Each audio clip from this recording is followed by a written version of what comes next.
Bonjour à toutes, bonjour à tous, bienvenue pour cette cérémonie de remise des prix IMT Académie des Sciences 2020. Depuis 2017, ce concours distingue chaque année 2 scientifiques travaillant dans l'un des domaines suivants: transformation numérique dans l'industrie, ingénierie de l'énergie et de l'environnement, et enfin matériaux et fabrication.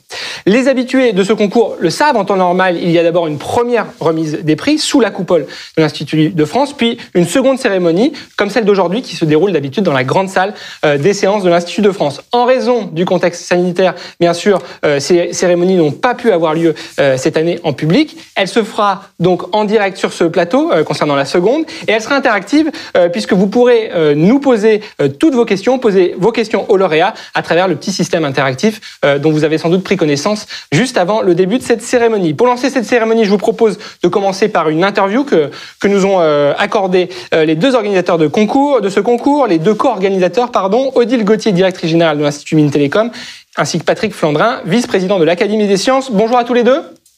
Bonjour. Bonjour. Alors Odile, pour les non-initiés, comment résumer l'ambition de ce prix IMT Académie des Sciences ? Alors, ce prix Institut Mines Télécom Académie des Sciences a été lancé en 2017 à la création de l'Institut Mines Télécom.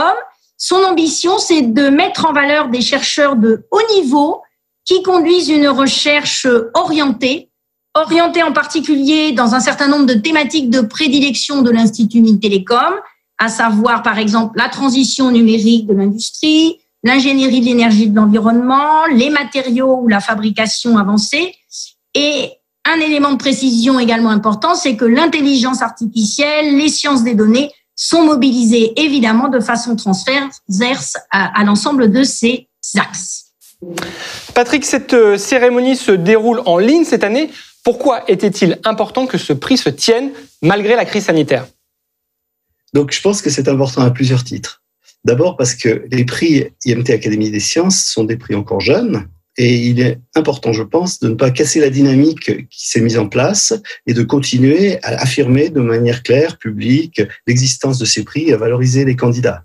Alors pour les candidats et les lauréats, surtout, évidemment, c'est important parce que c'est une reconnaissance dont il serait dommage qu'ils soient privés à cause d'une crise sanitaire. On pourrait dire aussi que ça serait assez paradoxal que pour des prix qui promeuvent entre autres des usages de technologies de l'information et d'implantation numérique dans l'industrie, mais aussi dans la société, on ne soit pas capable de monter une édition numérique de ce palmarès et de sa reconnaissance, alors qu'évidemment, on aurait préféré être dans les murs du Palais de l'Institut de France. Il y a une note peut-être plus historique et plus solennelle, mais on s'adapte à la situation. Alors, enfin, on pourrait remarquer aussi que c'est peut-être une chance, si on veut le dire de manière plus positive, parce que en rendant cette édition en ligne, eh bien finalement, on offre la possibilité à beaucoup plus de monde d'assister à cette cérémonie qu'on aurait pu le faire précisément si on l'avait tenue en présentiel. Dans une carrière, un prix Institut Mines Télécom Académie des Sciences représente un fait marquant. Est-ce aussi un encouragement pour la suite, Patrick ? Tout à fait. Alors, c'est évident pour le prix Espoir, parce que le prix Espoir récompense les premiers travaux d'un scientifique. Et évidemment, on met précisément beaucoup d'espoir sur ces scientifiques pour qu'ils continuent une carrière sur la lignée de ce qu'ils ont fait dans ces premiers travaux. Mais on peut dire que c'est aussi vrai pour le Grand Prix, parce que le Grand Prix, c'est pas non plus quelque chose qui serait une reconnaissance d'une carrière accomplie, de fin de carrière. Ça s'adresse à des scientifiques qui sont en pleine activité, et on l'a vu avec tous les lauréats qu'on a eus les années précédentes et cette année, et c'est quelque chose qui effectivement est un dopeur d'une certaine façon pour l'activité qu'ils poursuivent et qu'ils comptent poursuivre dans le futur. Odile, même question ? Bien évidemment, je partage tout ce que vient de dire Patrick. Je voudrais peut-être compléter en disant que pour moi, c'est un encouragement à toute la communauté scientifique qui s'intéresse par des activités de recherche de haut niveau à des recherches orientées vers l'entreprise, orientées vers l'économie, orientées vers l'usage pour la société et l'utilité sociale. Donc, je pense que c'est à la fois évidemment un encouragement très fort pour les lauréats, mais aussi pour l'ensemble d'une communauté scientifique à laquelle s'intéresse particulièrement l'Institut Mines Télécom, qui, je le rappelle, est un institut sous tutelle du ministère de l'économie, de l'industrie et des finances. Et donc, c'est un élément extrêmement important de pouvoir allier recherche académique de très haut niveau et services à l'entreprise, à l'industrie et à la société en général. Parfait, merci à tous les deux. Vous restez avec nous, on se retrouve tout à l'heure pour la clôture de cette cérémonie. Oui, bien sûr, à tout à l'heure. Parfait. Aux côtés des deux organisateurs, l'Institut Mines Télécom et l'Académie des Sciences, la Fondation Mines Télécom soutient ces prix depuis leur naissance en 2017. Je vais vous proposer dans quelques instants de visionner une intervention vidéo que nous a transmise son président Claude Imoven. Nous nous retrouvons juste après en plateau avec les deux représentants du jury, mais aussi bien sûr les lauréats qui viendront présenter leurs travaux. À tout de suite. Bonjour à toutes et à tous. Je suis très heureux en tant que président de la Fondation Mines Télécom que nous puissions, malgré la distance, nous retrouver ce soir pour récompenser des contributions scientifiques exceptionnelles. La Fondation Mines Télécom, reconnue d'utilité publique, est la fondation de l'IMT, premier groupe de formation d'ingénieurs et de managers de France. La Fondation Mines Télécom œuvre quotidiennement pour le développement et le rayonnement de l'IMT et de ses grandes écoles d'ingénieurs et de management. Fidèle à ses missions de soutien à la recherche et à l'excellence scientifique, la Fondation Mines Télécom soutient le prix IMT Académie des Sciences pour la quatrième année consécutive grâce à la générosité de ses mécènes. Je remercie nos grands partenaires programmes, BNP Paribas, Orange, Nokia, Accenture, Airbus, Dassault Systèmes et Sopra Steria qui, grâce à leurs dons, ont cofinancé ce grand prix. Leur engagement à nos côtés est précieux. Ils nous permettent d'accompagner l'IMT et ses écoles dans leur développement en finançant une recherche de pointe à laquelle chaque jour, chercheuses et chercheurs vont contribuer. Accompagner les projets de recherche et valoriser les expertises des enseignants-chercheurs est au cœur de notre mission. Sachez que nous sommes très heureux et très fiers de pouvoir contribuer à la valorisation de vos travaux et à l'attractivité de vos expertises. J'adresse mes sincères félicitations aux lauréats et vous souhaite une excellente soirée. Merci à Claude Imoven pour cette intervention. Nous voici de retour en plateau avec deux invités qui vont m'accompagner durant toute cette cérémonie. Il s'agit des représentants du jury qui ont donc orchestré la sélection de nos lauréats du jour. Tout d'abord, Sébastien Candel, bonjour. Bonjour. Vous représentez sur ce plateau l'Académie des Sciences, dont vous êtes membre et ancien président, et vous êtes le président du jury de ces prix IMT Académie des Sciences. Bienvenue à vous. En face de vous, Jean-Philippe Lagrange, bonjour. Bonjour. Vous êtes directeur scientifique de l'Institut Mines Télécom, bienvenue également. Alors messieurs, avant d'accueillir peut-être les lauréats, j'aimerais rappeler tout d'abord à nos auditeurs à la fois, je dirais, la philosophie et puis aussi le règlement de ce concours. Je vais peut-être commencer à me tourner vers Sébastien Candel. À quel scientifique s'adressent ces prix et puis avec quelle ambition ? Oui, alors on souhaite distinguer des scientifiques qui travaillent au croisement de la science et des applications. Et les trois domaines couverts sont, on l'a déjà dit à plusieurs reprises, la transformation numérique. Alors c'est un sujet que l'on vit, qui est très important et qu'on vit tous les jours. Le problème de l'ingénierie de l'énergie, alors c'est un problème là aussi particulièrement important. L'énergie, c'est quelque chose qui est essentiel pour toutes les activités humaines. L'ingénierie de l'environnement, bien sûr, l'environnement joue un rôle très important et il faut absolument travailler sur les problèmes qu'il pose. Et enfin, les matériaux et la fabrication, puisque tout n'est pas que virtuel et on produit des choses, on doit les fabriquer et il faut le faire dans les meilleures conditions possibles. L'ambition, c'est de promouvoir la science, on peut le résumer comme ça ? Alors, promouvoir la science et puis donner de la valeur à l'activité scientifique. Trop souvent, on n'en parle pas, mais elle est essentielle. C'est un moteur de la société. Il faut absolument lui donner cette valeur et valoriser ceux qui travaillent dans ce domaine. Et on ne le fait pas suffisamment. Très bien, on va tâcher modestement de le faire ce soir. Jean-Philippe Lagrange, nous allons remettre 2 prix ce soir. Quelles sont un petit peu les caractéristiques de ces 2 prix pour qu'on comprenne bien le palmarès ? Alors, on a d'une part un prix Espoir qui s'adresse à des scientifiques qui ont moins de 40 ans au 1er janvier de l'année du prix. Par rapport à ces scientifiques-là, on va chercher à reconnaître l'excellence d'un premier travail, puisque à ce stade-là, ils ont 15 ans depuis la thèse à peu près. Et puis on a le Grand Prix, qui lui n'a aucune limite d'âge, qui donc prend en compte plus largement une carrière scientifique, là aussi marquée par l'excellence, suivant les critères que vient d'indiquer Sébastien. Donc c'est des contributions dans les deux cas assez majeures dans leur domaine respectif. Alors, on attend des contributions qui soient majeures du point de vue de l'excellence et qui soient aussi significatives du point de vue des innovations qu'elles ont permis de développer. Très bien. Voilà un petit peu pour l'ambition, l'état d'esprit, la philosophie de ce prix. Comment se déroule concrètement la phase de candidature et de délibération? Peut-être Jean-Philippe, expliquez-nous. Alors, il y a un appel à candidature qui est très classiquement émis par l'Académie des sciences au premier chef, en général fin janvier, début février. Et puis, après une phase de candidature, et j'incite tous ceux qui nous écoutent aujourd'hui à se préparer à cette candidature au premier trimestre 2021, qui doit être présentée par un directeur de laboratoire, donc il y a un peu de travail, c'est pas simplement une candidature individuelle. Une fois cette phase de candidature passée, il y a un examen par le jury. Dans un premier temps, avec un vote général pour arriver à se ramener une liste d'une petite dizaine de candidats, parce que c'est à peu près impossible d'avoir des débats sur un nombre plus important. Pour chaque prix, alors? Pour chaque prix.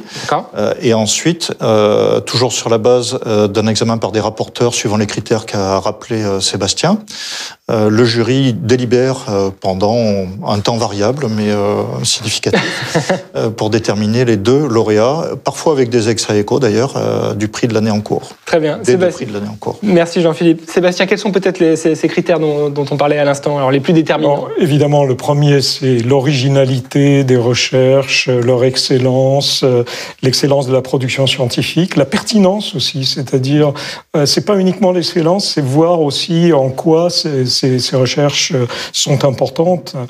Le deuxième, c'est l'adéquation, évidemment, des dossiers par rapport aux 3 domaines considérés. Et puis le troisième, c'est l'impact applicatif. Donc c'est autour de tout ça qu'on essaye de trouver l'optimum et de voir quels sont les candidats qui cochent toutes les cases. Très bien. On va en découvrir 2 des candidats. Merci pour ces précisions. On va rentrer dans ce palmarès. On va commencer par le prix Espoir 2020 décerné à Étienne Perret.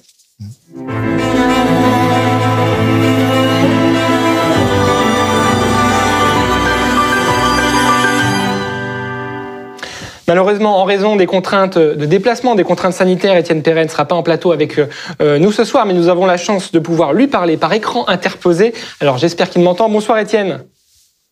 Est-ce que vous m'entendez? Alors vous m'entendez, mais je ne vous entends pas encore. Étienne, vous m'entendez? Très bien. Est-ce que vous m'entendez? Parfait. Bienvenue parmi nous. Oui. Félicitations pour cette distinction. Merci beaucoup, oui. J'ai d'ailleurs à côté de moi le trophée qu'on m'a remis. Parfait, parfait. Vous n'êtes pas physiquement avec nous, mais le trophée est allé jusqu'à Grenoble, puisque vous êtes grenoblois. Tout à fait, très exactement, je suis à Valence. D'accord. Alors, vous êtes enseignant-chercheur au sein de Grenoble INP, responsable de l'équipe ORSIS du laboratoire de conception et d'intégration des systèmes.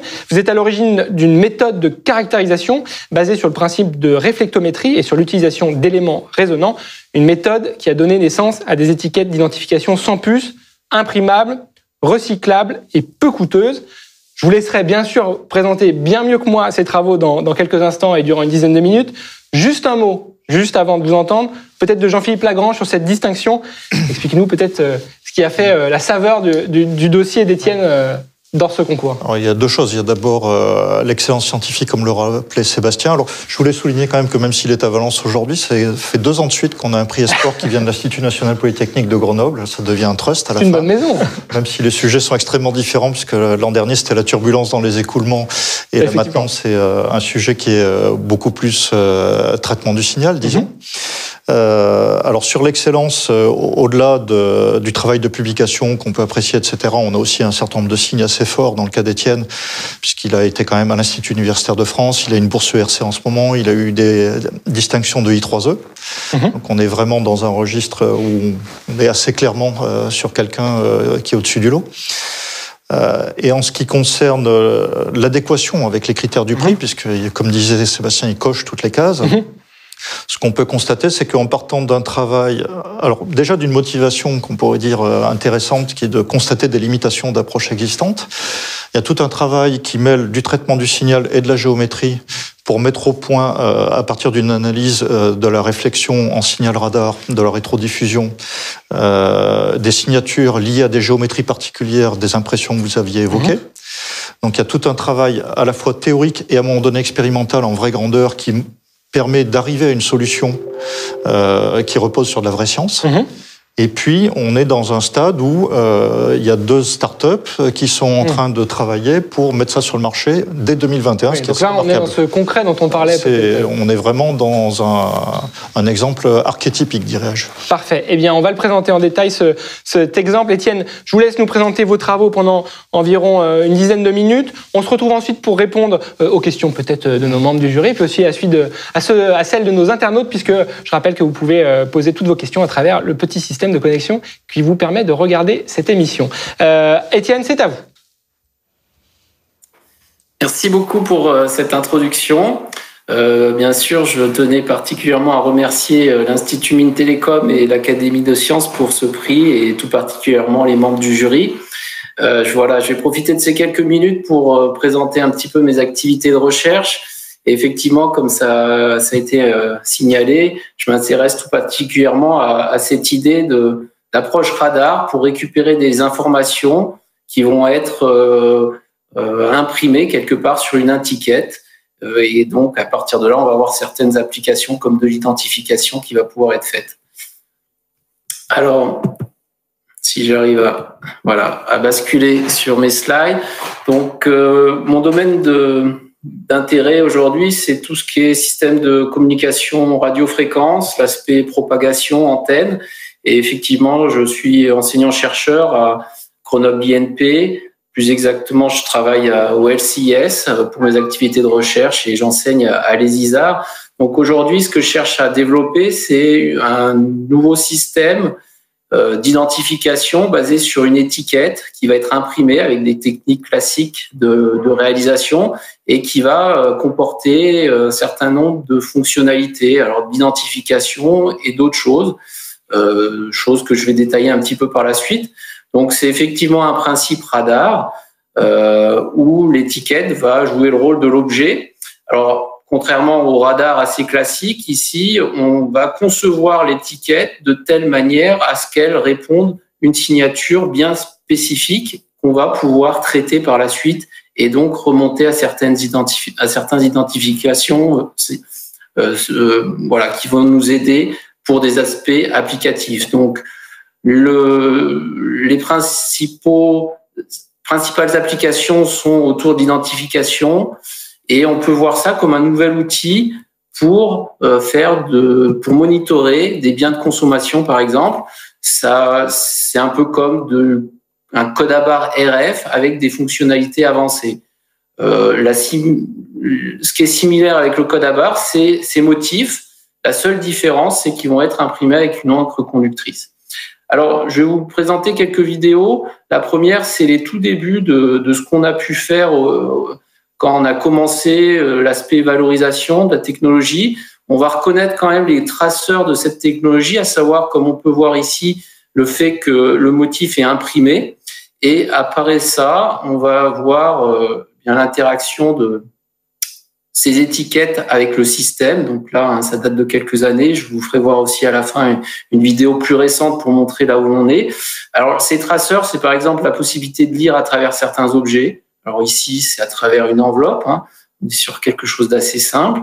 Et puis le dernier, c'est comme on est sur une approche radar, eh bien on peut faire plus de choses. On peut avoir une idée de l'environnement. Et là, par exemple, on a détecté bien l'orientation de l'étiquette et on peut l'associer à quelque chose de spécifique par rapport à ça. Alors, quelques mots sur la problématique derrière cette technologie. L'étiquette, en fait, elle n'est jamais seule, elle est dans un environnement. Et ce qu'il faut savoir, c'est que le champ rétrodiffusé par cette étiquette est relativement faible par rapport à tous les objets environnants. Et ça revient un petit peu à chercher une clé, donc la clé que vous pouvez voir en bas à droite, dans un environnement où il y a énormément de choses. Et on peut le voir, c'est pas simple de déterminer où se positionne cette clé dans cet environnement. Et ça, c'est ce qu'on trouve en pratique avec ces étiquettes. Alors là aussi, on est sur quelque chose de très différent de ce qui existe aujourd'hui, c'est-à-dire la RFID avec puce, où la puce va pouvoir permettre de faire de la modulation.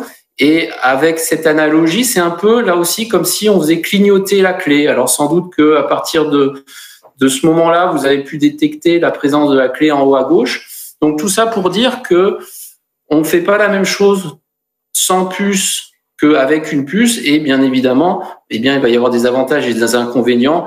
Un des inconvénients qu'on peut voir à travers cette illustration, c'est le fait qu'on va réduire la distance de lecture, par exemple. Alors bien sûr, en laboratoire, on peut se mettre dans des environnements plus favorables, des environnements anéchoïques. Et là, si je continue cette analogie, ça revient à trouver cette clé dans quelque chose de bien plus neutre. Et donc là aussi, ça va être plus simple. Mais même dans ce cas-là, si je continue cette analogie, eh bien si on fait une mesure dans un environnement anéchoïque, comme on a pu le voir à travers cette illustration. Ici, on peut voir la signature radar de l'étiquette. Plus exactement, il y a deux courbes, une avec et sans l'étiquette. Donc, précisément, l'information utile, elle est au niveau de la différence entre ces deux signaux, quelque part par là. Et là encore, ça illustre le fait qu'on est obligé de développer des techniques spécifiques pour pouvoir détecter l'information utile, donc celle qui vient en provenance de l'étiquette dans un environnement réel. Alors ces techniques, on en a introduit un certain nombre. On joue par exemple sur la polarisation des ondes. On va designer des étiquettes qui vont réagir justement par rapport aux ondes d'une manière bien spécifique, qui vont nous permettre de faciliter leur détection. On joue également sur le fait que ces étiquettes sont composées de résonateurs et à partir de là, on va pouvoir faire des acquisitions décalées par rapport à la réflexion spéculaire des objets qui sont directement autour du tag.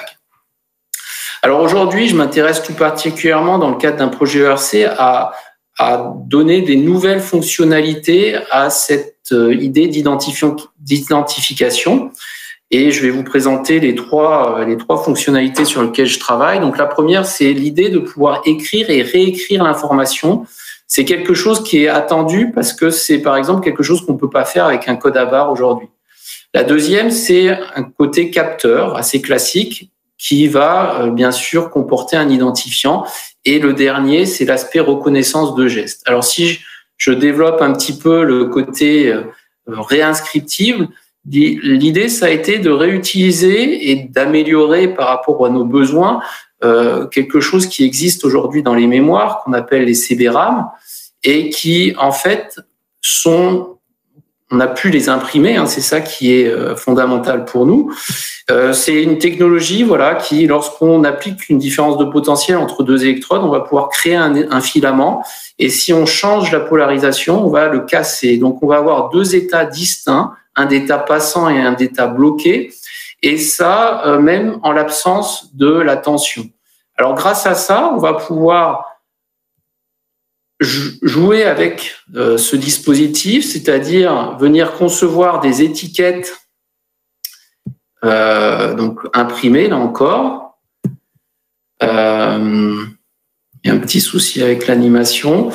Donc, ce qu'on est censé voir ici, c'est le fait que les étiquettes, on va pouvoir mettre à certains endroits spécifiques ces éléments qui vont permettre de reconfigurer en fait l'étiquette et donc permettre de différencier le champ rétrodiffusé selon l'état on ou off de ces petites cellules qu'on a réalisées. Donc on a fait déjà des preuves de principe par rapport à cette technologie et on continue à travailler dessus. Alors la deuxième technologie, c'est l'aspect, fonctionnalité plus exactement, c'est l'aspect capteur. L'idée ici, ça va être, de manière pour illustrer un petit peu tout ça, on va pouvoir déposer un matériau qui va être sensible à la grandeur physique qu'on veut monitorer sur certains des résonateurs. Et là encore, eh bien, en fonction de la grandeur physique, par exemple l'humidité dans l'exemple que je vous montre ici, ils vont avoir un impact sur ces matériaux et ça va se retrouver au niveau du champ rétrodiffusé. Et là encore, on va pouvoir à la fois avoir l'information sur l'identifiant et sur la grandeur physique qu'on veut mesurer. Le dernier aspect, c'est l'aspect reconnaissance des gestes. Ici, l'idée, c'est en plus de l'identifiant, là encore, de pouvoir interagir directement avec cette étiquette, un peu à l'image d'un joystick, c'est-à-dire en déplaçant l'étiquette comme si on déplaçait le manche du joystick, ou encore utiliser cette étiquette comme un clavier. Alors, tout ça est basé sur, justement, le fait que, avec l'approche radar que l'on a, on est très sensible à certaines choses comme la position de l'étiquette dans une certaine zone, et donc on va pouvoir détecter la localiser et à partir de là détecter des mouvements. Et on veut associer à un nombre réduit de mouvements une action particulière pour pouvoir interagir avec le lecteur. Le deuxième aspect est aussi très simple à comprendre. Nos résonateurs vont pouvoir être impactés si on vient en contact directement, comme ici avec le doigt. Et donc, on peut utiliser cette étiquette comme un clavier. Alors, je terminerai juste par une petite vidéo qui montre un petit peu ce qu'on fait aujourd'hui en termes de valorisation. Alors, la vidéo est assez rapide. L'idée, est toute simple. Vous allez avoir l'étiquette qu'on a réalisée, donc imprimée, et on a positionné le lecteur de l'autre côté de la cloison. Donc, c'est une cloison en placo classique. Et donc, on va avoir une zone de lecture derrière ce placo. Et bien évidemment, ce qu'on va voir, c'est lorsqu'on va mettre l'étiquette dans cette zone, on va pouvoir la détecter et associer et afficher son information. Voilà, donc ça va très vite. On s'approche de cette zone qui est là et on voit très clairement que l'identifiant est lu comme on souhaite de le faire. Voilà, donc je voudrais une fois de plus remercier le prix, l'Institut Mines Télécom et l'Académie des sciences pour ce prix. Et je suis disponible pour répondre à certaines questions. Merci Étienne pour cette... Alors, nous ne sommes pas très nombreux sur ce plateau, mais je vous propose de vous applaudir quand même, parce que vous avez remporté un prix. C'est quand même important. Effectivement, quelques questions. Alors, il y en a une déjà que j'ai reçue sur le chat. Alors, je vais essayer de bien prononcer le nom de la personne. C'est Claire Vast Richard, qui travaille chez Enedis, et qui vous demande, est-ce que ce système tient dans le temps et dans des conditions complexes? Par exemple, pourrait-il être placé sur un câble électrique enterré?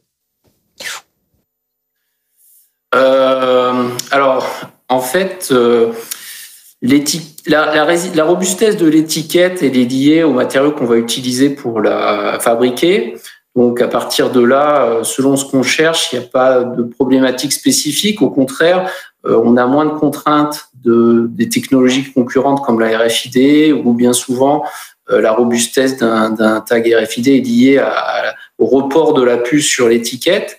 Donc, dans ce cas de figure, bien évidemment, si on utilise des matériaux qui sont robustes, on va avoir quelque chose de robuste. Après, la problématique d'enterrer les étiquettes est assez différente de ce qu'on fait aujourd'hui, parce que c'est vrai que d'un point de vue propagation, ça change quand même beaucoup les choses. Ça ne veut pas dire que c'est impossible, mais forcément, ça serait des motifs assez différents de ceux que je vous ai présentés aujourd'hui. Très bien. Alors moi j'ai une question peut-être un peu plus naïve. Je m'excuse d'avance de ne pas être un grand technicien, mais on a parlé tout à l'heure de la possibilité de voir ce projet accompagné par des startups ou repris par des startups. Comment vous intervenez dans ce genre de cas, vous en tant que scientifique? Qu'est-ce que vous suivez les travaux de cette startup? Comment ça se passe la relation entre le chercheur d'un côté et la startup de l'autre?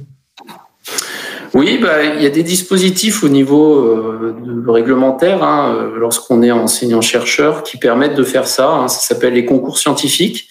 Donc, je réalise effectivement un concours scientifique pour une start-up, et c'est-à-dire que je passe une partie de mon temps de travail à assurer le transfert entre ce que j'ai fait, des travaux que j'ai effectués, et donc l'aspect applicatif. Peut-être une réaction, Sébastien ou Jean-Philippe, sur la présentation d'Étienne? Je trouve que c'est une idée très intéressante et ça exploite l'électromagnétisme, le radar, tout ce qu'on peut faire et dans un domaine auquel moi je n'avais pas pensé initialement. Non. Très bien. L'originalité. Jean-Philippe, oui. Je vois acquiescer. Oui, bien sûr, c'est évident. Et puis, la diversité des applications possibles est intéressante aussi par derrière. Je me posais une question qui était, la robustesse par rapport au taux d'humidité et éventuellement à l'humidité qui peut être déposée sur l'étiquette. Alors, c'est quelque chose qu'on étudie beaucoup aujourd'hui parce qu'on cherche justement à faire des capteurs d'humidité. Et globalement, ça dépend énormément des matériaux qu'on va utiliser. C'est-à-dire qu'il y a des matériaux qui vont être très sensibles. Donc, dans ce cas-là, on va plutôt les utiliser si on veut faire des capteurs.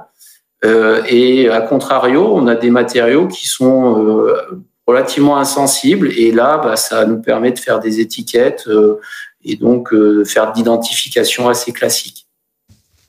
D'accord. Parfait. Étienne, merci beaucoup. Nous aurions encore beaucoup de questions à vous poser, mais je suis aussi un petit peu le maître des horloges dans cette cérémonie. Je vais donc vous proposer de refermer cette séquence dédiée au prix Espoir. Non, sans vous féliciter à nouveau et vous souhaiter longue vie pour la suite. Merci beaucoup. Merci encore à tous les membres du jury et puis bien sûr à l'Académie des sciences et à la Fondation IMT pour ce prix. C'est beaucoup d'honneur. Parfait. Bien, on suivra la suite de cette innovation dans les prochains mois, dans les prochaines années. Cette cérémonie se poursuit avec le Grand Prix qui sera remis à Gaël Richard, que j'invite donc à nous rejoindre sur ce plateau.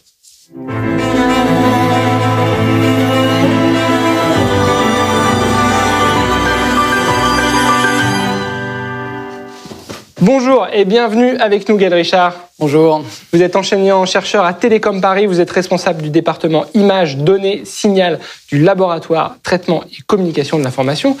Toutes nos félicitations pour cette distinction qui vient récompenser vos travaux sur l'analyse, la transformation et la reconnaissance des signaux sonores. Vous allez nous expliquer les méthodes que vous avez conçues sur un sujet qui nous parle un peu tous et pas forcément uniquement aux plus mélomanes d'entre nous. Mais nous avons la chance de vous avoir parmi nous physiquement en plateau et donc nous allons pouvoir vous remettre physiquement ce trophée et je laisse peut-être Sébastien Candel vous le transmettre. Très bien, donc au nom de l'IMT et de l'Académie des sciences, je vous remets ce grand prix, ce très beau symbole. Hein. J'espère que vous le mettrez en bonne place dans votre bureau. Tout à fait. Ouais. Et de la même façon que pour Étienne tout à l'heure, on va vous applaudir quand même, c'est une très belle distinction. Félicitations. Merci. Allez, je vous laisse la parole, Sébastien Candel. Pourquoi Gaël Richard méritait particulièrement ce Grand Prix 2020 ? Alors, dans ce cas particulier, donc, ce sont aussi des travaux dans le domaine de la transformation numérique de la société et donc pleinement dans le cadre de ce prix. C'est une contribution très originale et profonde dans le domaine de l'indexation des signaux, dans l'utilisation du traitement statistique des signaux et des techniques d'apprentissage machine. Et je note au passage que Gaël Richard a passé son postdoc, donc il y a déjà un certain temps, chez James Flanagan, qui était un des grands pionniers du traitement de la parole et qui travaillait à l'époque à l'université Rutgers, dans le New Jersey. Et puis le troisième aspect, c'est évidemment le souci des applications de Gaël Richard et du transfert technologique. Et puis, on doit noter aussi qu'il a pris des responsabilités en tant que directeur d'un département à l'IMT. Et puis, par ailleurs, son leadership de l'Institut qui a été mis en place entre l'Institut Polytechnique de Paris et puis HEC. Et donc il coche toutes les cases. Tout un parcours qui méritait d'être célébré par ce Grand Prix. Gaël, vous avez compris l'exercice. Je vais vous laisser la parole pendant environ une dizaine de minutes et puis on se retrouve ensuite. J'ajoute, et je ne l'ai pas dit tout à l'heure, mais aussi beaucoup de félicitations qui tombent pour Gaël et Étienne. Donc je vois que vous êtes nombreux sur le chat. N'hésitez pas à poser des questions à l'issue de cette présentation. C'est à vous, Gaël. Merci. Donc, j'aimerais commencer par remercier bien sûr l'Institut Mines Télécom et l'Académie des sciences pour ce prix, qui évidemment me fait très plaisir. J'aimerais également souligner que ces recherches sont faites en collaboration avec un grand nombre de collaborateurs et j'aimerais adresser également un grand merci à tous mes collaborateurs. Alors, le traitement du signal sonore, le traitement du signal audio, effectivement, dans le titre, c'est analyse, transformation, reconnaissance et synthèse. Donc, à partir du signal sonore, on peut faire de l'analyse. Et là, on va être intéressé principalement à trouver des représentations du signal ou des modèles et de représenter le signal avec peu de paramètres. On peut également faire de la transformation du signal. On va être intéressé à des applications telles que le débruitage, la déréverbération, la séparation des sources composant le signal, ou des transformations de type accélération, ralentissement, changement de hauteur, etc. Lorsqu'on parle de reconnaissance, on va être cette fois intéressé à classifier les sons, à identifier. Et par exemple, si le signal est un signal de parole, alors on va chercher à trouver quel est le texte qui a été prononcé, on va faire de la reconnaissance vocale. Si le signal est de la musique, on va cette fois essayer de trouver une information qui vient du signal musical, par exemple reconnaître quel morceau a été joué, quel style a été joué, ou quels sont les instruments qui jouent, quelle est l'harmonie qui est jouée, quelles sont les séquences d'accords, voire même quelle est la partition qui a été jouée. Et puis à l'opposé, on peut partir de ce texte ou de ces symboles et faire une synthèse et donc générer un nouveau signal sonore. Alors je vais illustrer certains de ces travaux. Donc, tout d'abord, dans le domaine analyse, où on peut calculer une représentation temps-fréquence du signal. Donc, à partir du signal qui est en bleu ici, qui est le signal sonore, qui est un signal de piano et ensuite joué à un signal de violon, joué à la même hauteur, sur la même note.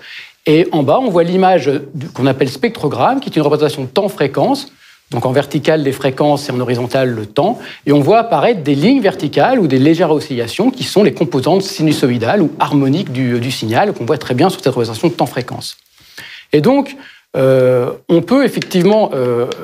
on voit qu'on peut représenter le signal comme une somme de composantes sinusoïdales. Et donc, un des modèles très génériques du signal sonore est de le représenter comme effectivement une somme de sinusoïdes plus un bruit qui va permettre de représenter le signal X de n, qui est le signal sonore. Et donc, dans mes travaux, je me suis notamment attaché à préciser ce modèle, à le renforcer avec des variations possibles. Par exemple, en laissant une variation possible des amplitudes de ces sinusoïdes qui vont varier dans le temps continuellement, ou alors en introduisant une modulation de ce bruit dans cette synthèse qui va permettre de... Et ça a montré, par exemple, qu'on pouvait avoir des très bonnes capacités de synthèse vocale ou de modification du signal vocal. Et d'autres applications sur le codage audio paramétrique, la compression du signal. Et puis un peu plus tard, d'autres travaux, par exemple, on peut estimer ces paramètres à un instant donné, puis un instant significativement plus tard, ou alors on peut les estimer à un moment donné et les traquer dans le temps, les suivre dans le temps. Donc là, on a un certain nombre de travaux sur ce sujet-là. Ou alors, comme vous le voyez, sur la fréquence NUI, qui cette fois maintenant dépend du temps, et on peut faire une estimation de cette fréquence plus fine en considérant que cette fréquence n'est pas du tout stable et qu'elle varie dans le temps, par exemple, sous forme d'une modulation. Alors, on peut aller un petit peu plus loin que ce modèle par somme de sinusoïdes, en considérant qu'on représente le signal sonore, X de n, comme une somme d'éléments de signaux un peu plus compliqués, ces éléments de signaux qu'on appelle atomes, qui peuvent être choisis dans un dictionnaire, et ainsi le signal X de n sonore peut être représenté comme une somme de ces atomes que l'on répartit dans le temps. Alors ça, c'est intéressant parce que on peut choisir des dictionnaires un petit peu plus sophistiqués et construire plusieurs dictionnaires en parallèle. Par exemple, un dictionnaire qui est composé de ces petits atomes, ces petits bouts de signaux d'un signal de violon, ou un autre dictionnaire avec des petits atomes, des petits bouts de signaux construits sur des signaux de hautbois. Et lorsqu'on reconstruit le signal X de n, le signal sonore, si on prend une majorité des atomes dans le dictionnaire du hautbois pour reconstruire le signal, alors non seulement on arrive à reconstruire le signal, mais on a aussi une information supplémentaire sur le signal, qui est de dire que le signal, c'est plutôt un signal de hautbois. Il y a plus de chances que ce soit un signal de hautbois, donc on peut faire aussi de l'identification. On peut prendre des dictionnaires de toutes sortes, des dictionnaires avec des atomes de résolution multiples en fréquence, et on peut également suivre des procédés un petit peu plus originaux, où on va essayer, pour bien reconstruire le signal, de prendre un très très grand dictionnaire, Malheureusement, lorsqu'on prend un très très grand dictionnaire, on est confronté à un problème de complexité. Et donc, dans certains de nos travaux, on a montré qu'on pouvait très bien sous-échantillonner ce très grand dictionnaire, c'est-à-dire prendre qu'un sous-ensemble de ce dictionnaire, choisir un ou plusieurs atomes pour représenter un bout du signal, et ensuite, pour choisir les atomes suivants pour construire le signal, on sous-échantillonne un nouveau dictionnaire, et on peut changer les dictionnaires comme ça de manière aléatoire dans le temps, et on montre qu'on arrive à faire une aussi bonne décomposition, une aussi bonne représentation du signal que si on avait utilisé le grand dictionnaire, sauf qu'on est à chaque fois utilisé la complexité des petits dictionnaires. Donc ça, c'est assez intéressant. Alors, toujours dans cette lignée de représentation du signal, on a ici un autre exemple de représentation du signal. Donc vous reconnaissez en bleu une représentation de spectrogramme, c'est-à-dire fréquence en verticale et temps en horizontal.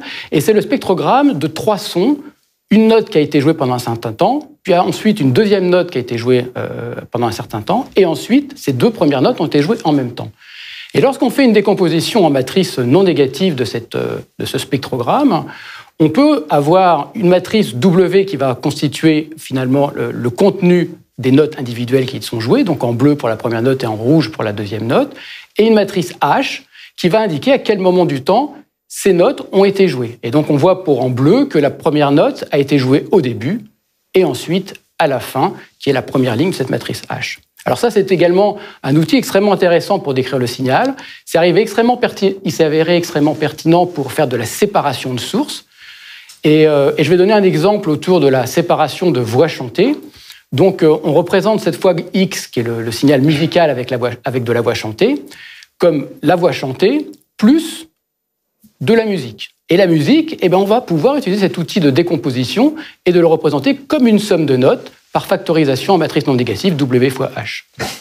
Et puis on peut un peu complexifier le modèle, on peut dire que la voix chantée, elle suit un modèle de production de la voix, c'est-à-dire une vibration des cordes vocales qui est une source, qui passe ensuite par le conduit vocal ou le conduit nasal, qui est un filtre qui va faire résonner certaines fréquences.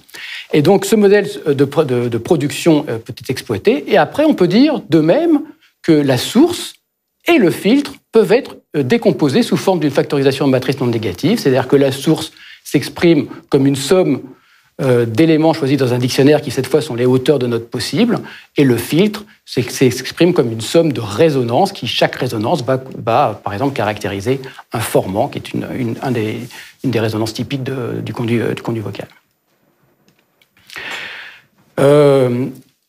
Donc là, si on regarde un peu un autre aspect de ces travaux, qui vont plus dans le domaine de la reconnaissance, là, on prend un signal sonore, et l'enjeu va être de dire, est-ce qu'on peut trouver automatiquement où il a été enregistré? Est-ce qu'il a été enregistré dans une voiture, de la rue ou dans un magasin? Et là, on utilise un système de classification qui va permettre de déterminer où ce signal sonore a été enregistré. On peut aller un petit peu plus loin, on peut essayer de détecter quels événements ont été joués à quel moment. Quand est-ce qu'il y a eu un coup de klaxon? Quand est-ce qu'il y a eu de la parole? Quand est-ce qu'il y a eu un oiseau qui chante? Ça a beaucoup d'applications. Et quand on regarde un peu les approches classiques, je dirais, pour faire ce type de reconnaissance, on part du signal sonore, on calcule par exemple comme au milieu un spectrogramme, comme avant, et à partir du spectrogramme, on applique un classifieur qui va permettre de dire quelle classe est la plus probable des différents environnements acoustiques. Et ce qui est vrai, c'est qu'actuellement, maintenant, on utilise de plus en plus des réseaux de neurones profonds, qui sont des méthodes de classification extrêmement efficaces, mais souvent assez complexes. Et donc, dans nos travaux, ce qu'on est arrivé à montrer, c'est qu'on pouvait très bien de même utiliser un de ces modèles précédents par exemple, factorisation de matrices non négatives, qui permettent de décomposer le signal initial, qui est une scène sonore, dont on sait qu'elle est composée de multiples objets sonores. Donc, on la décompose en multiples objets sonores à l'aide de cette factorisation par matrice non négative. Ça permet d'avoir des caractérisations du signal beaucoup plus haut niveau et ainsi d'avoir un système de classification beaucoup plus simple pour obtenir des performances similaires par rapport à partir directement du spectrogramme. Et enfin, le dernier exemple que je voudrais préciser sur les travaux, c'est un exemple tout récent. L'article qui décrit ce travail et vient tout juste de paraître. Donc là, on est dans une application de transfert de style musical, c'est-à-dire on prend un morceau qui a un contenu donné, une suite d'accords donnés, une suite de notes données, et on veut essayer de le transformer de manière automatique dans un autre style. Et cet autre style va être donné par un autre morceau duquel on va extraire le style, mais pas le contenu, et on va pouvoir générer le morceau initial dans le style du morceau situé à droite. Donc là, on utilise des machines, des auto-encodeurs par réseau de neurones profonds qui permettent d'apprendre des représentations de signal assez fines et de pouvoir hybrider ces deux représentations. Donc là, on va écouter une petite démonstration qui illustre, sachant que le signal qui est généré est un signal généré à partir de partitions numériques, c'est-à-dire c'est un signal au format MIDI. Ceux qui connaissent, donc ça, évidemment, c'est de la synthèse, dès le premier signal, c'est de la synthèse sonore. Donc on peut écouter la petite vidéo qui va se lancer.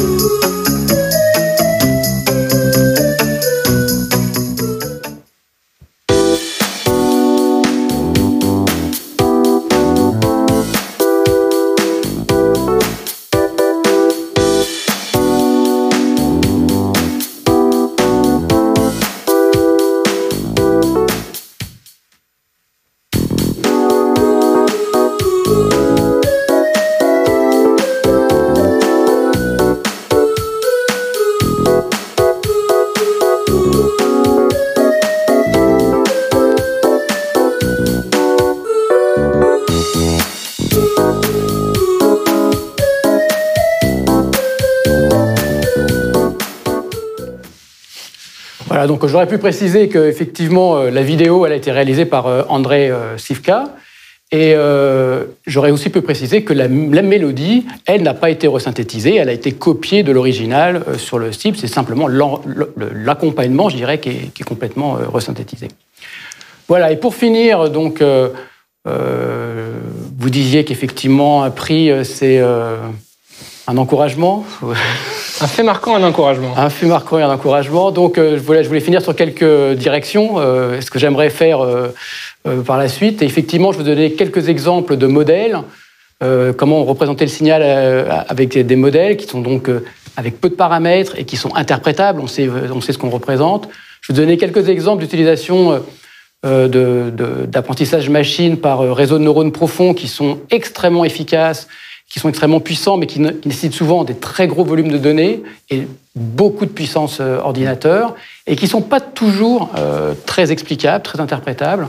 Et donc, moi, ce que j'aimerais développer un peu dans le futur, c'est être un peu, à hybrider un peu ces deux aspects, et pouvoir construire des modèles qui soient à la fois explicables, efficaces, mais qui utilisent aussi de manière plus frugale les données et la puissance de calcul, mais continuer dans ce domaine des signaux sonores principalement. Très bien, merci Yael, bravo pour cette présentation, et pas seulement pour avoir diffusé un morceau de Nirvana dans une cérémonie de l'Académie des Sciences, c'était original. Alors il y a beaucoup de réactions, il y a beaucoup de félicitations, j'en cite quelques-unes. Stéphane Recona qui fait un clin d'œil à la promo Joliot-Curie, puisque vous en faites partie de l'IHEST. Isabelle Lautret de l'IMT, Pascal Guéné de Paris-Dauphine, Vincent Lostalen de CNRS qui félicite les deux lauréats. Voilà, beaucoup de réactions pour les lauréats. Moi, j'avais une question un petit peu, là encore, un peu naïve, mais c'est un peu mon rôle sur ce plateau, je suis désolé. Pourquoi avoir ce sujet d'étude? Est-ce que vous êtes musicien vous-même? Est-ce que vous avez un attrait en particulier pour la musique? Parce que j'imagine qu'on ne choisit pas cette thématique-là par hasard. Alors, je ne sais pas si on choisit par hasard, mais effectivement, je fais de la musique. Mm-hmm. Effectivement, j'ai failli embrasser une carrière de musicien professionnel, hein, mais finalement, j'ai embrassé la carrière scientifique. Et ce qui est vrai que de pouvoir travailler autour des signaux sonores et des signaux acoustiques permet d'allier un peu le plaisir de la musique et le plaisir de la science et du traitement de signal, de l'apprentissage machine, qui sont des domaines fabuleux. Un mot aussi peut-être sur les applications. Qui vient s'enseigner sur ce type de technologie, qui vous approche, voilà, quel type de... Puisqu'on parlait aussi du côté concret de ces recherches, voilà, quel type d'acteurs viennent s'intéresser à vos travaux? Alors, il y en a plusieurs.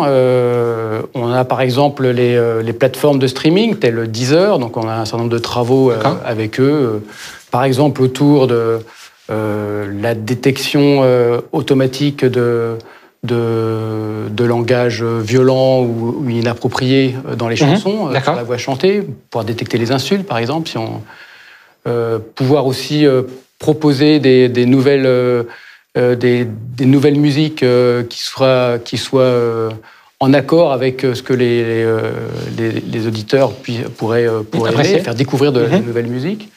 Et puis on a d'autres choses, par exemple sur un des travaux qu'on a mené avec un doctorant, qui fait un système qui ressemble un petit peu au système Shazam que vous connaissez peut-être, qui est de la reconnaissance des signaux musicaux. Donc on reconnaît directement le morceau.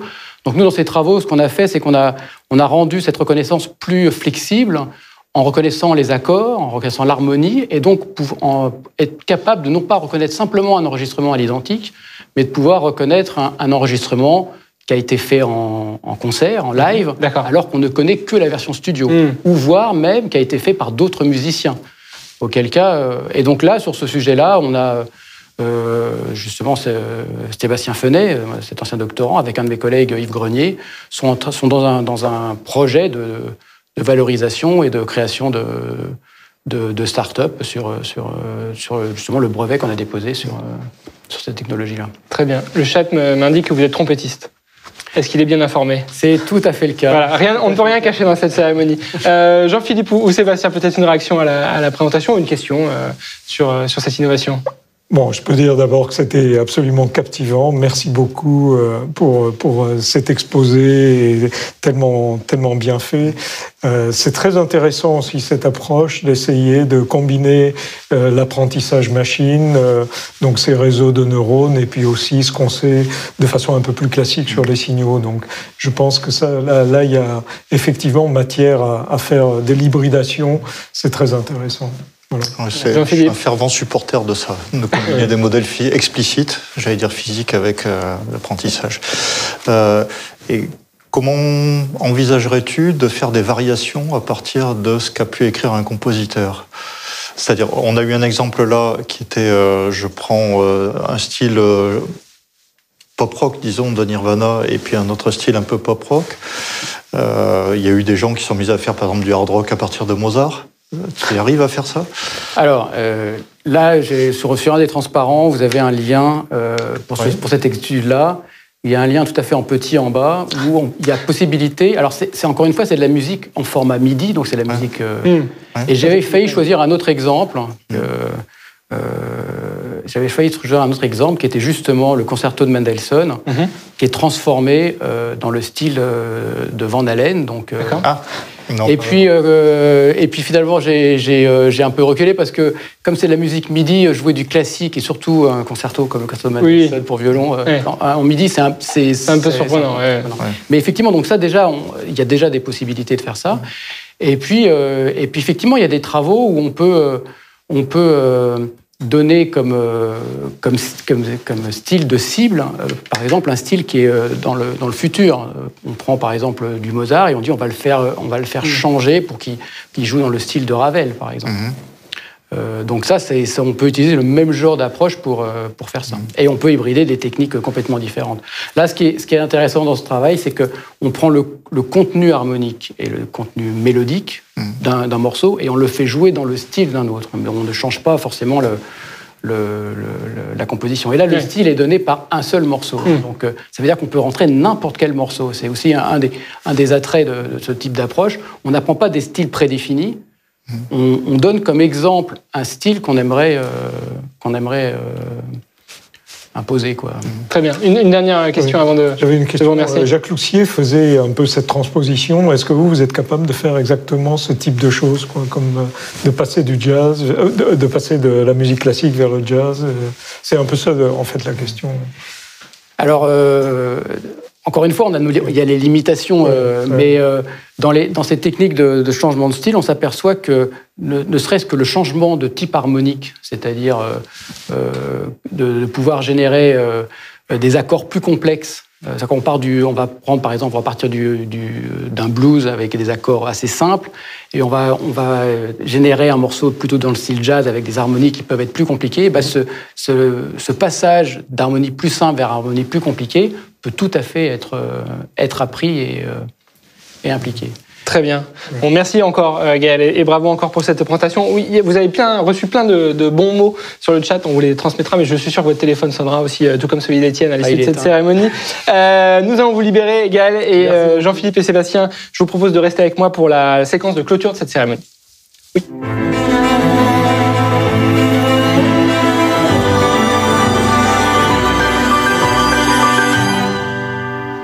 Cette cérémonie et cette édition 2020 un peu spécial des prix Institut Mines Télécom Académie des Sciences touche à sa fin.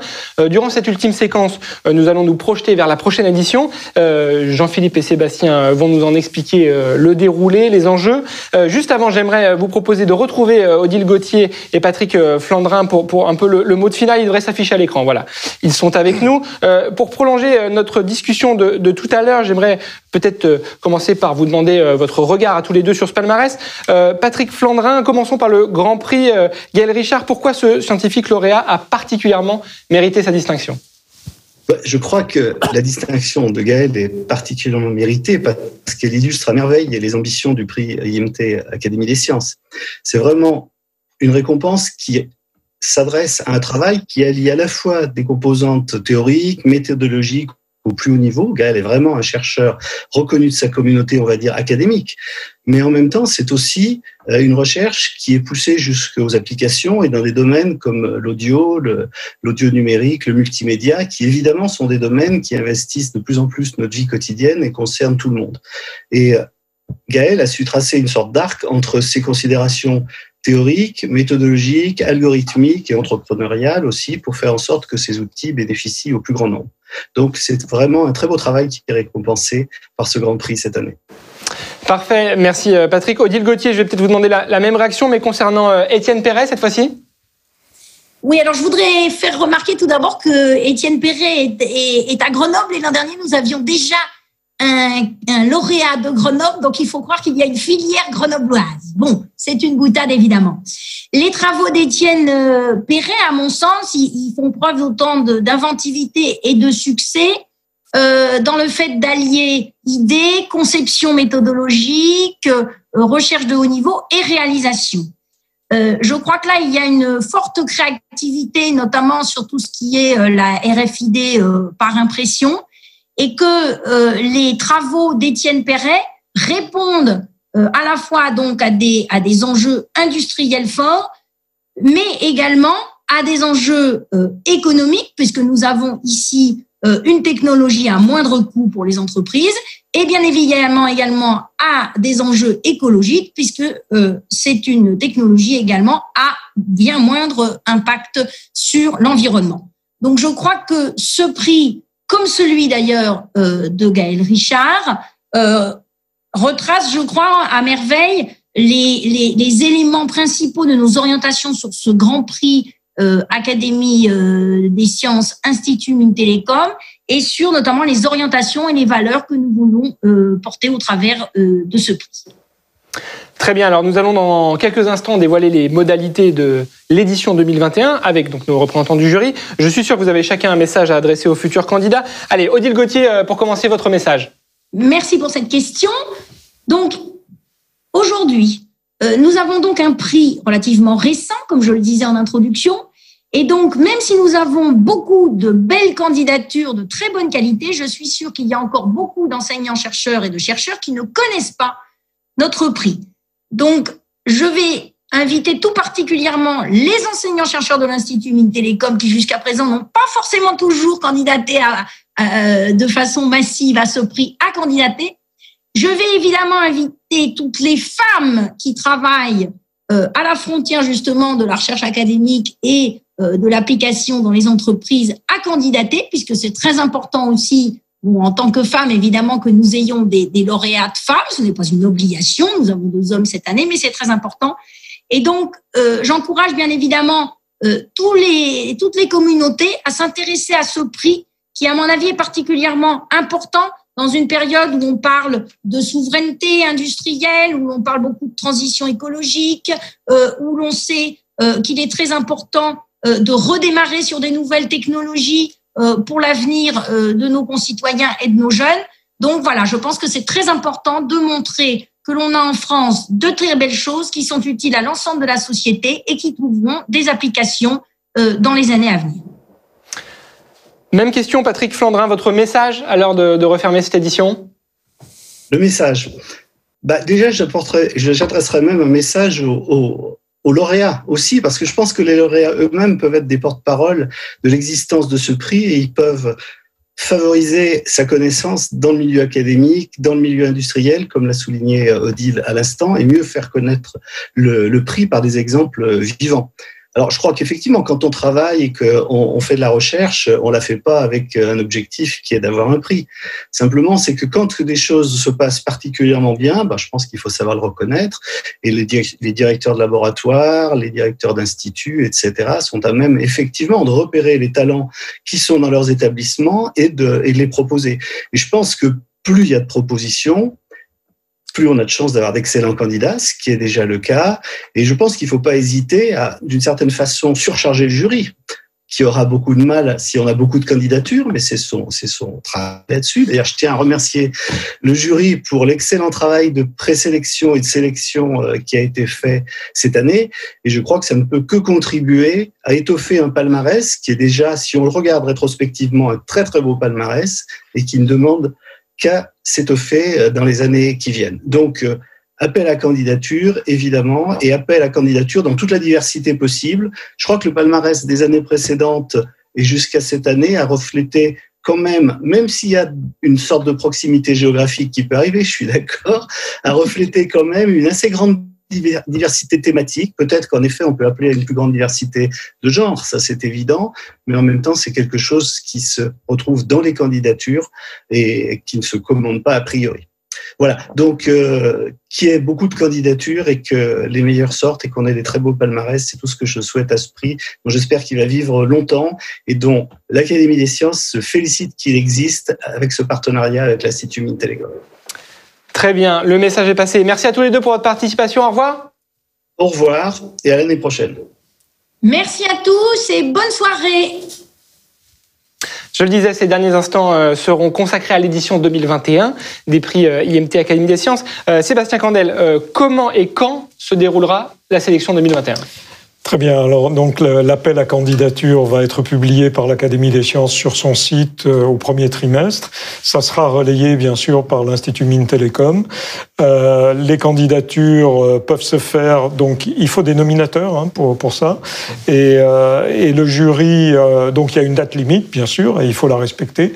Et le jury va se réunir au mois de juin et c'est à partir après avoir, bien sûr, expertisé tous les dossiers, les avoir regardés et discutés. Donc, j'encourage les candidats, et bien sûr, quand je dis candidats, c'est aussi les candidates, à présenter leur candidature et à se mettre dans les starting blocks. Bon, vous avez entendu Patrick, il veut que le jury soit surchargé en 2021.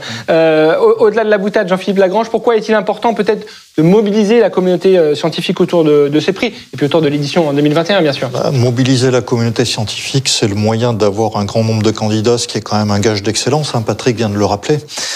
Plus on a de candidats, plus on est certain d'avoir de très bons lauréats, comme cette année.